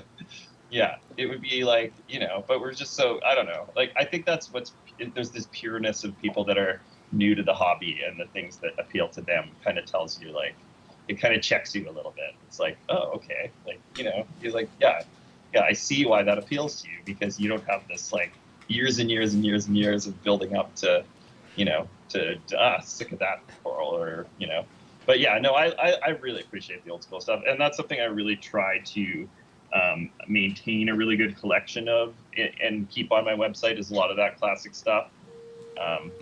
I know, like, there's I think more businesses popping up that are doing, selling coral, and their model is based a little bit more around just importing and cutting and flipping. And I don't think that's going to be like a long-term thing. I think the smart thing is to get better at aquaculture and plan more to go that direction. And, and there's a lot more reasons to do that too, obviously. But yeah, I mean, who knows how many more years we'll be bringing in big shipments of coral. It could be not so much even the infrastructure in the countries that they come from, but it could be just that shipping gets so freaking expensive that it's not worth it anymore. I don't know. It's hard to say, but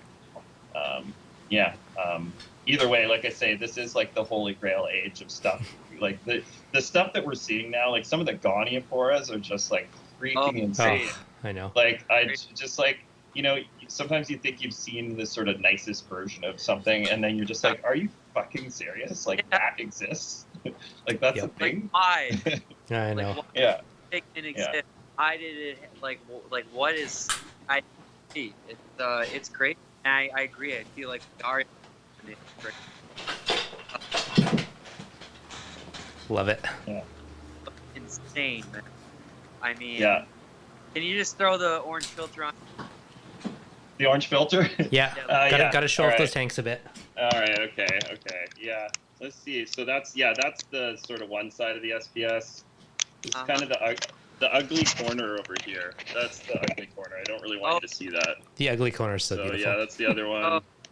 And then I don't know how I can do this with this webcam, but you can see the LPS system, lots of Euphilia in the middle there.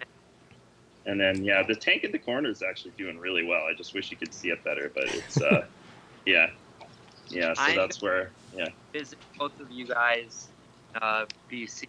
I am just, but I can't take any corals.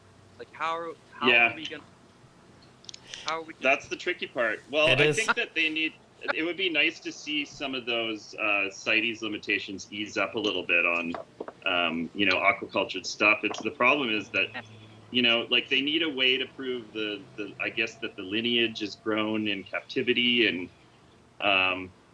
it's tricky. I do know that I do have an avenue to get stuff to the States. I just don't know how expensive it would be.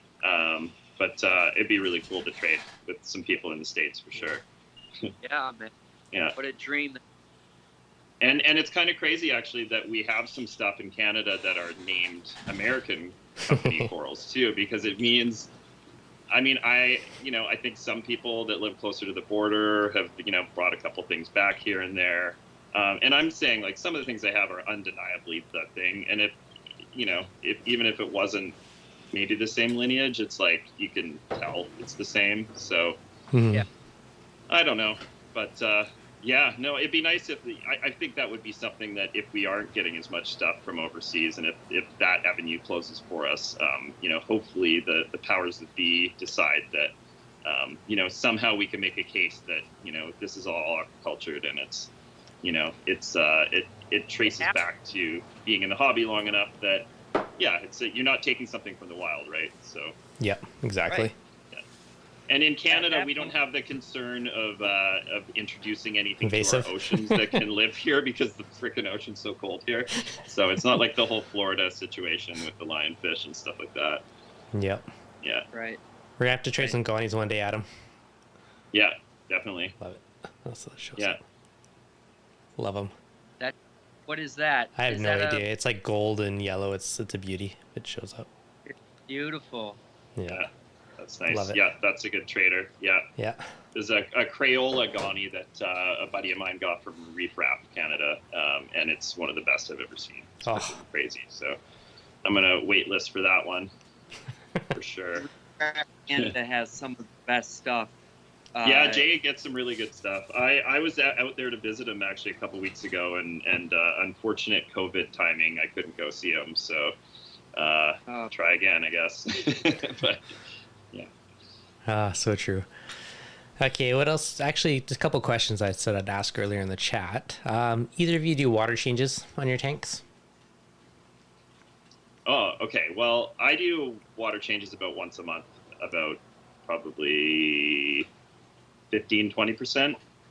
But I'm curious what Ryan's going to say now that he started this moonshine thing, because I still will send off an ICP and look at the ICP and make the adjustments on it. But if I want to do a water change right after, or say I do a water change between when I send the test off, I'll make those adjustments. But say if it's a 15% water change, I'll just add 15% less of those things, because I'm going to assume that my salt water is perfect, which is probably a little bit untrue in most cases, but I don't know, So, but yeah, I'm curious what Ryan's going to say about water changes and this doing the moonshiners thing. So I just started the moonshiners. The moonshiners only been going on for, I would say, 5 days now. Prior to that, I was kind of doing like a made-up moonshiners, I guess, if you will. And no, I don't do water changes intentionally. If I have to go to a show and take 40 gallons out, I put 40 gallons back in. Or if I want to dip a coral, I'll take 5 or 10 gallons out and put 10 gallons back in. But no regimented water changes. Or if I see some detritus and I'm like, I don't like that there, suck that out, put 3 or 4 gallons back in, whatever, kind of thing. Yeah. So no, you don't do big water changes. So based on your system, you're not like, okay, I'm going to do 20% this week. And yeah. I don't even know how I would do that. I mean, I do have a brute container. So the most I ever usually take out is about 40 gallons for shows. Yeah. Yeah. I've got 60 gallon barrels. So that's about as big as I would do. Yeah. But, and I'm a big believer in a new system, not doing water changes for quite a ways into it. I just don't, I see people set up new tanks and they're doing water changes every 2 weeks or once a week. And it's just like, you're just wasting your money and basically slowing down the biology of the system from finally taking off, Agreed. I probably could ease off on the water changes. I find there's something about it that just gives me a bit of peace of mind. And I've definitely had periods where my tank has done awesome and it's been 3 or 4 months. And then there's been times where I've done a water change and I've really noticed things look better, within the week or the few days of doing it. So it's hard to say, right? Like, I don't know. Look at your corals, look at your tank, 20 years, things are hard to let go when you're an old dog. Habits. Like, yeah. Hey, I'm super open. I don't know. I feel like that's the kind of one of the best parts of the hobby is just like trying to always stay open to new shit. There's just like, it just never ends. Like there's always things to learn and things to try. And, you know, I think like my base level of like what I expect for color from my corals is like, I probably just have a higher expectation as what I did, say, 5 years ago. It's like, you know, friends of mine that come over, they're like, I'm like, yeah, fuck, it's not looking that, like things are not great right now. They're a little pale, and to them, they're just like, your stuff looks off. I'm just like, I don't know, like. Yeah, everyone else is like, it's amazing. You're like, I don't know, it's an off day. yeah. But you know, the perfectionism is part of the appeal too, right? Mm-hmm. I think that's part of the addiction that kind of keeps you in it, is, you know, always trying to achieve that little bit better. Which we're all addicted. I mean, come on now, we're all here. Yeah.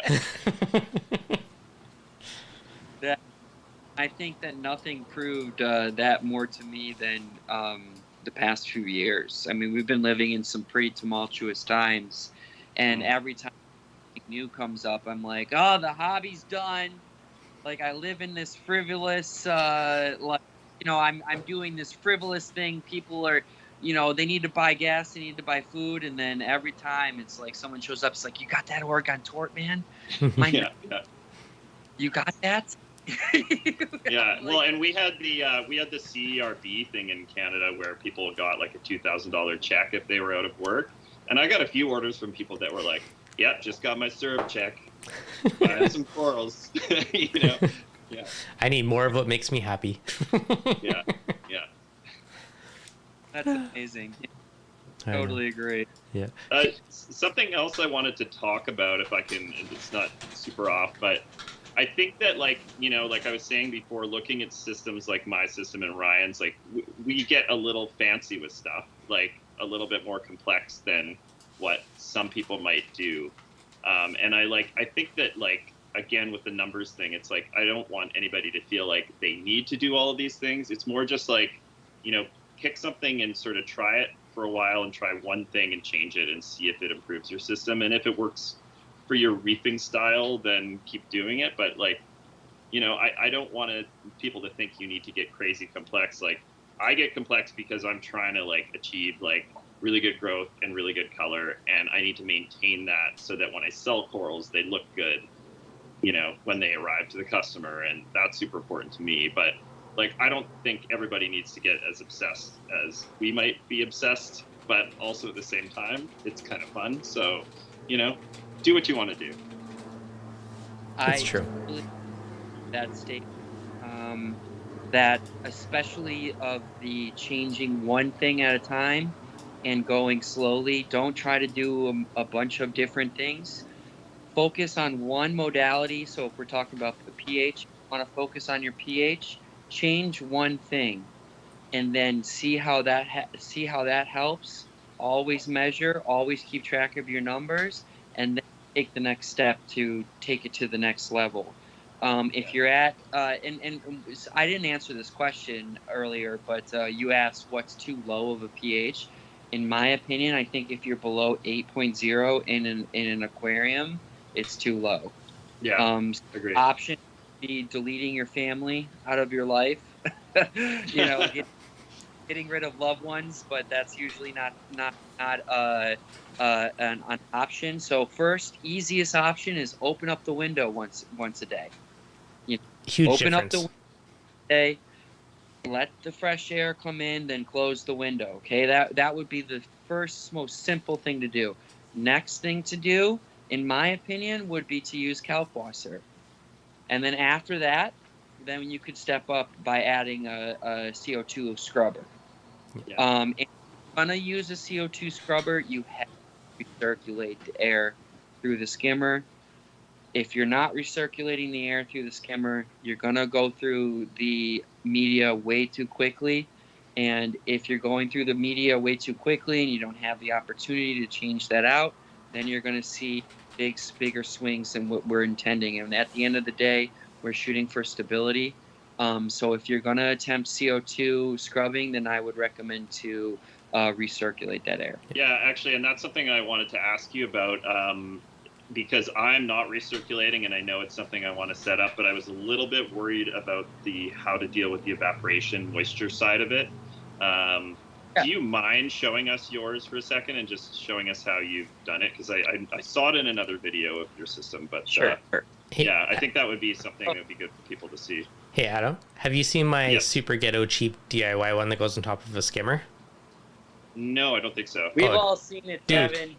it was like $10. So Okay. simple, and it works so well. Yeah, Just throwing that out there, buddy. yeah. Okay, so you can go with Devin's route, which is a great route. I saw his video with his big jug of coffee. But this is a circle, so let's just start in the middle of the circle, okay? The air comes up through the neck of the skimmer, it pops, and then it gets sucked out via the top of the skimmer through a hole that I drilled in here. I'm using the Nios 300 skimmer here, so it has 2 pumps, okay? On the other side of this, I just put a little, Oh yeah, Great. little filter maxi there. check, bro. Yeah. Yep. And then, I have my tube coming over here, coming over here, coming over here, and then it goes into something that I like to call the humidity collection trap, which is just a universal air filter. So it's coming in here, it goes in here, and then this filter is lower than my actual CO2 scrubber, okay? So I trap a lot of the water that is coming from this humid air, because this is pretty humid air in here. Yeah. And it comes in here, and the humidity gets trapped. I have some foam filters in here, just like those little spacer foam things that come with the filter itself. I just threw them in there and left it in. So then after that, it takes a right turn and goes straight vertical, because I want to trap as much humidity down here as possible. It goes straight vertical, and then I have a valve here. And this is to be able to easily modulate the air that's being injected into the skimmer. Why? Because I don't really like these things. They're not really easily tunable. Yeah. So I'm able to tune the amount of air that I'm injecting through this little air valve here. And then after that, it drops down into my big jumbo CO2 scrubber. I have the big jumbo one because the Nios 300 has 2 pumps on it and it's pulling a lot of air. After that, it comes down and it splits into these 2 tubes and is injected into the air silencer, gets pulled down towards the venturi, mixes with the water, goes up, pops, and restarts the cycle. I did tape off these, I taped them off with just some regular clear tape. So these are not sucking air in. VRS said that doesn't need to happen actually, but I disagree with that assessment. These need to be taken off. Okay? I did just see a tank with the same skimmer, and he had a 3D printed like collar that went under the cup, and it sat and it closed those openings, and it gave a spot for a fitting, and all it did was raise the cup lid by, I don't know, 3/4 of an inch or something like that. And it seemed to be a really clean way to do it. And he didn't have to drill this hole, huh? Yeah, so the hole was drilled. It was basically going on a 93 into the side, just under the top of the lid kind of thing. It was a pretty cool way to do it. So I'll try to get the info on what it was, because it's the same skimmer. I've seen that one, actually. So, yeah. Now, what could go wrong in this apparatus? Yeah, it's a good... The skimmer could overflow to the point where water gets sucked in through this, goes in here, mixes with this, and then gets sucked into the skimmer. And that will bump your pH like that to 10. And I've had that happen. I ripped the skimmer out of the water and threw it on the ground when that happened. Crazy. To do away with that possibility, I attached a skimmer collection chamber here with a sensor. When it's full, that means that the skimmer just turns off, and so that all just drains from the tube. I also have a line of code on my skimmer if pH greater than 8.7, then off. Right? That was for other reasons. And then lastly, I'm going to be installing a float switch in here. If that float switch goes up, it's going to shut off one of the pumps to the skimmer. Yeah. Another thing that I'll show you guys is this is a different CO2 scrubbing apparatus that I've implemented here, and I micro scrub at nighttime with a Tom's Aqualifter. It takes air from just the regular ambient air.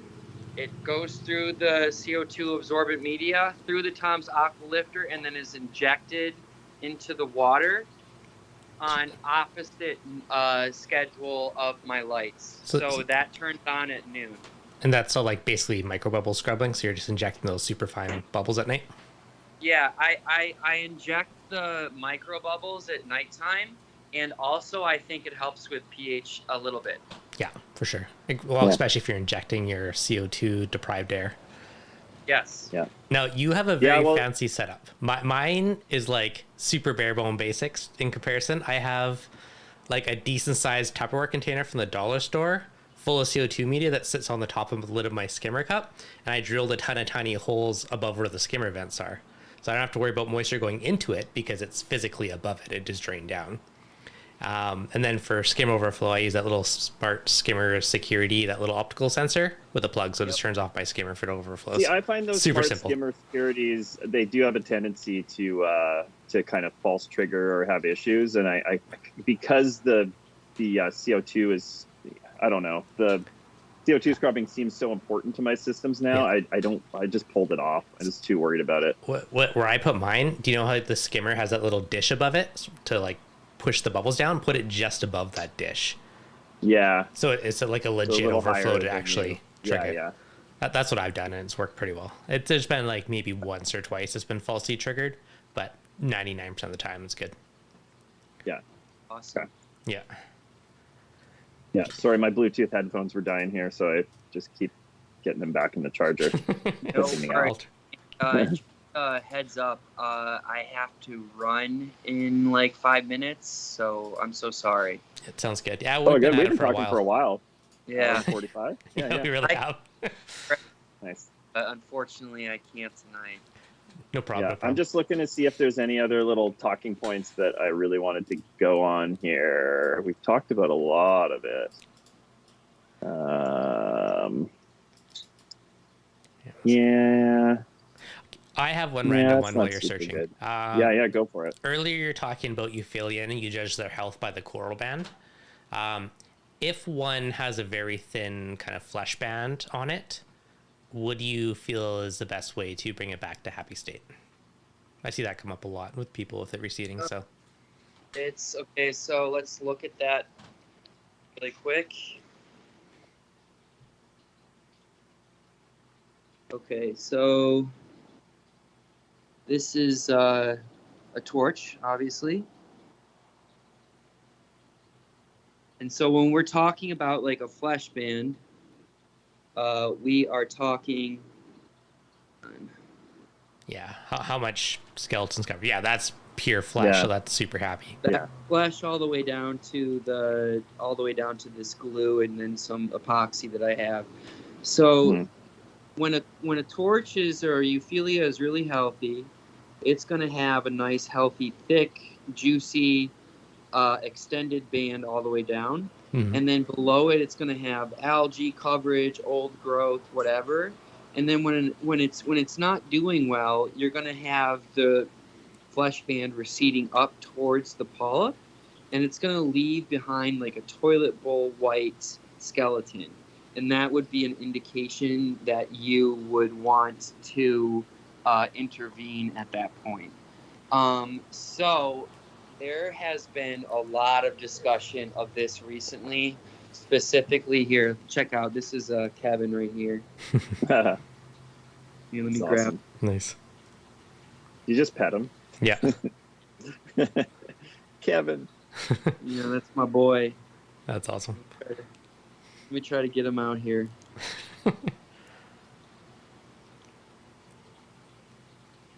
Yeah, I love that thing. That's cool. Anyway, so there has been a lot of talk, debate, whatever, about what should be done when these corals are undergoing these changes. And so I'm going to show you guys 2 different ways in which people get rid of it. And then I'm going to show you, there's 2 different ways. One is something that I worked on with Kung Fu Corals, KFC. And that's going to be like the KFC dip. And I'm going to line that up for you guys. And it's really complicated and annoying. So, and is this different than your chum dip, or is it a modified version of it? Because I know about your chum dip. It's a modified version of it. Okay. So only in the sense that it includes amoxicillin, which I am not even sure helps or not. All the products here. And also, while you're gathering those, just to give a couple of suggestions as to why a torch would have that recession in the first place. Usually, Usually it's an elk swing. Yeah. Usually, in my opinion, it's an elk swing, but I do feel like there might be something coming in from the wild that we haven't dealt with before, like a new type of pathogen. Yeah, I was losing quite a few heads for a while, and I put a UV on the system, and I got anything out that seemed sketchy, and I really haven't lost hardly anything in quite a while. I don't think I've lost any heads of torch in months. That would be your prophylactic measure, okay? Yeah. So that would be what we that would be something that we use to prevent bacterial infection. The other thing that I do is I run low temperature as well. So 74.5 to 75.5, that's my temp swing. So running a low temperature is also important. A good UV sterilizer, but also it should be tuned to the proper flow rate. Yeah. Okay. This one's running off in a Biz A400, and the flow rate through here is 1,200 gallons per hour for a 450-gallon system. Okay, so that's the proper flow rate when you want to control bacteria and or algae spores. Okay, so let's just quickly go through the KFC chum dip collaboration here. So first, and I think this is imperative, you have to dip the coral in hydrogen peroxide. Okay, 250 milliliters per 5 gallons, or 3 capfuls, which is 15 milliliters for a 2-quart dipping container like that. Okay, 10 to 15 minutes in there, no longer. So after you've initially put it in there, and then also when it's in there, you're going to want to baste it with a turkey baster and get off any dead tissue that may be present, or any, I like to use this baster right here. Any dead tissue that may be present, you're going to want to debride it first and try to get back all of, because like if someone comes in with a diabetic foot and we need to chop it off, we're not going to just give the guy antibiotics and say go home. We're going to take the foot off. You know, if someone comes in with gangrene, you take the foot off and then you give antibiotics on top. So that's debridement. So after you've done that debriding plus hydrogen peroxide big bomb over there, then we take ciprofloxacin, erythromycin, which is ChemiClean, amoxicillin, witch hazel, Lugol's, and then Coral Restore.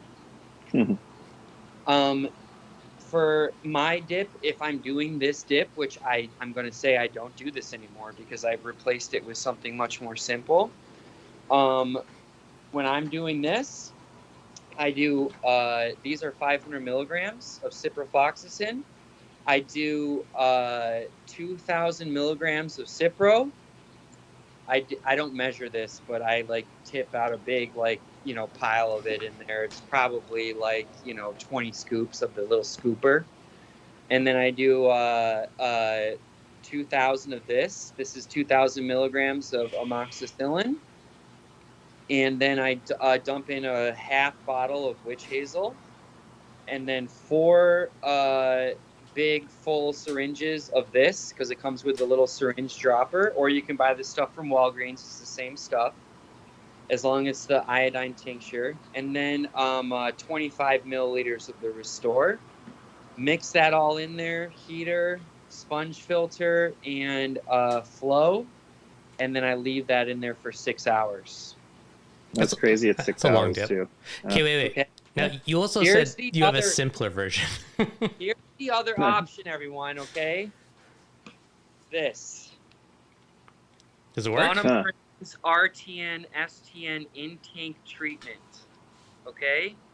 40 milliliters of this stuff and 5 gallons of water with flow and a heater. 6 hours, same exact results. That is much simpler.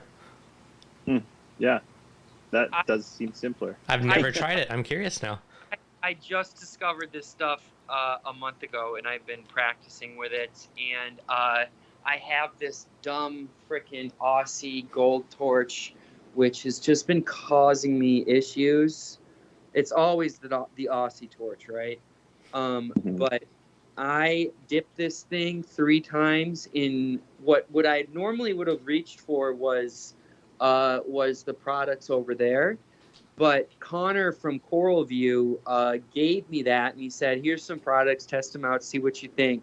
And you're supposed to use that as an in-tank treatment, but I just made a dip with it, said, oh, RTN. Yeah, and help. probably more concentrated, I'm imagining, when you're doing it. Yes, way more concentrated, way more. And guys, look. Okay. It's growing flesh bands. Nice. It's growing flesh bands. That's well, where it was. Get me some of that. Yeah. That's where it was RTNing right there, you can see. And it stopped. Nice. So that's what I'm using now. I'm going to be getting away from the other dip because it is just such a pain in the butt and it's expensive. Yeah, at least in Canada. I mean, when you originally told me about that, I was trying to find some of that stuff, and it's a bit of a challenge to get a lot of it. So. Yeah, it's a big challenge, and also sometimes they require more than 1 day. Like if it's a really bad situation, then you're going to want to do it every day for like 7 days. With this one, this is the RTN STN from Fauna Marin. The active ingredient is chrysanthemum extract, and I needed to look that up, and I forgot to look it up. That sounds familiar. What chrysanthemum? It sounds familiar, but I don't know what it is. Is that anyway? Yeah. This stuff works great. I completely switched off of this. I haven't reached for this dip, which took a lot of time to make this up. I haven't reached for this dip in months. Nice. One, because I haven't been really having any issues, but then when the Australian thing started going, I was like, you know what? I'm sick of this. Let's try this thing. And lo and behold, it works great. So nice. This is something that I'm going to be making a post about soon. So I just have time, unfortunately. Yeah, I have one torch that's just like really small flesh blends. It's just been doing nothing where all my other torches are happy. So I'm gonna try it, experiment on that one. Yeah, you can pick Coral View. I think they have it stock over at Coral View. Okay, perfect. Yeah. Yeah, you probably have to go, but there was one final thing. If you have a minute, I just thought this would be a cool little final discussion point. Is what knowledge like the reef hobby and reef hobbyists can potentially offer to biology and science? Because I think, the amount of time we spend around our tanks, and like Ryan, you're kind of taking a bit of like some of your medical background approach to look at some of these problems and issues. And I think it's really cool that you came up with that dip, even if there's a alternative that's a bit more simple now.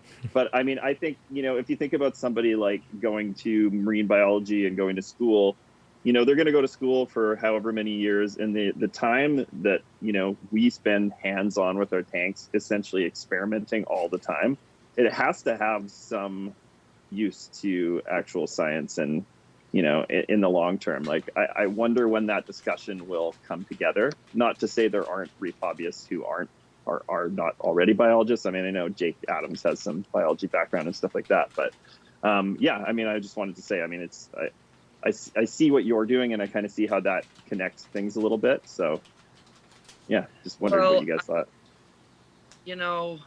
It's a great question.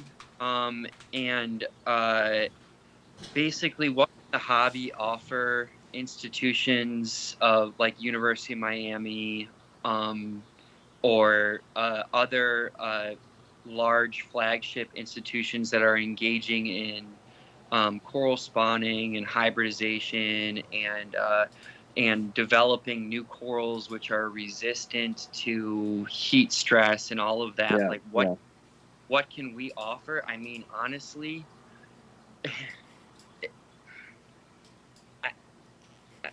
I think that we have so much to offer. It's just, I guess, like, I have to, like, go to a metaphor again, and it's like, what's the point of cleaning up a mess so say you have a tub, a bathtub that's overflowing with water, and then you're like, oh, I got to come in and clean up this mess, and you just leave the faucet on. You're in the mopping up the water, squeezing the water back into the tub, and then it's still overflowing because you haven't turned the faucet off. And that's kind of how I look at climate change and coral reef restoration, is that unfortunately we can do all of these resistance to heat stress, resistance to pollution, resistance to light pollution. I just saw a paper on that the other night. And taking all of our knowledge and collaborating, but at the end of the day, if we don't turn the faucet off, it's just going to keep getting worse. It comes a tipping point where corals can't live no matter how genetically modified they are. And I hope to one day become like a collaborative part with people who want to restore the reefs of Florida, who have seen a 99% loss of their coral reef system in Florida and the Florida Keys. It's declined by 90 to 99% by some estimates. But it's like, yeah, I want to put my corals back in the ocean, but I don't want to put them into toilet water. And I